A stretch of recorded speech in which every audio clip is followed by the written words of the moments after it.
আজকের বড় খবর, মার্কিন এয়ারবর্ন ডিভিশন পুরোপুরি নিশ্চিহ্ন। বিশ্বের সবচাইতে বড় প্যারাশুট ফোর্স এখন ধ্বংসস্তূপে। ইরান মাত্র 12 মিনিটে 1200 মার্কিন কমান্ডোকে ধুলোয় মিশিয়ে দিয়েছে। খারেজ দ্বীপ দখলের মার্কিন স্বপ্ন এখন কবরস্থানে পরিণত হয়েছে। যে 82তম এয়ারবর্ন ডিভিশন কয়েক ঘণ্টায় দুনিয়া বদলে দেওয়ার দাবি করত, আজ তারা ইরানি ভূখণ্ডে এক শিক্ষণীয় পরাজয়ের প্রতীকে পরিণত হয়েছে।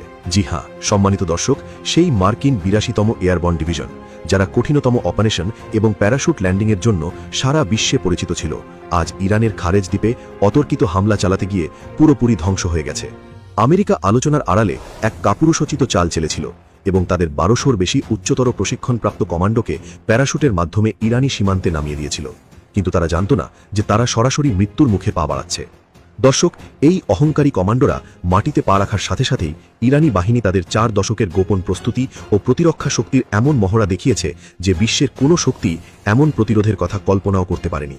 ইরান প্রমাণ করে দিয়েছে যে তাদের মাটিতে পা রাখা যে কোনো শত্রু কেবল কাফন পরেই ফিরে যেতে পারে, নতুবা সেখানেই চিরনিদ্রায় শায়িত হবে।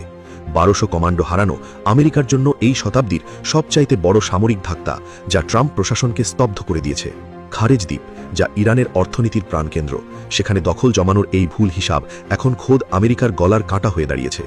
সম্মানিত দর্শক, 82তম এয়ারবর্ন ডিভিশনের মশার মতো পৃষ্ঠ হওয়া এই প্রমাণ দেয় যে মধ্যপ্রাচ্যের শক্তির ভারসাম্য এখন পুরোপুরি বদলে গেছে। ইরান মাত্র 12 মিনিটে তা করে দেখিয়েছে যা বড় বড় বিশ্বশক্তিগুলো কয়েক দশকেও করতে পারেনি। এখন ওয়াশিংটনের শোকের ছায়া এবং মার্কিন জেনারেলরা একে অপরকে দোষারোপ করছেন যে কিভাবে তাদের সেরা বাহিনীকে ইরানি শাহিনরা চোখের পলকে ছাইয়ের স্তূপে পরিণত করল। এটি সেই শিক্ষণীয় পরিণতি যা প্রতিটি সেই শক্তির ভাগ্যে জুটবে যারা ইসলামী দেশগুলোর সার্বভৌমত্বকে চ্যালেঞ্জ করবে।